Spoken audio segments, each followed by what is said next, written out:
Hey guys, it's Warren here, and here is my first video of 2018, and we're going to start with something simple. So here's how to make a strawberry banana smoothie. And this is enough to make one smoothie. To begin with, add 100 grams of frozen strawberries, 1 sliced banana, 5 ice cubes and 1 teaspoon of runny honey. Now add around 10 fresh mint leaves and 100 grams of low-fat Greek yogurt. Finally, add a dash of water so your smoothie won't end up too thick, then blitz. And you can do this using either a personal blender like I am here, or using a regular blender. And be sure to blitz until your smoothie's nice and smooth, then it's ready to enjoy.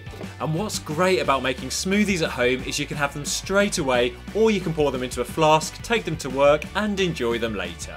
Now, if you loved the look of this smoothie recipe, remember to give this video a thumbs up. And remember also to hit the subscribe button and the bell button, and that will notify you when I upload new videos.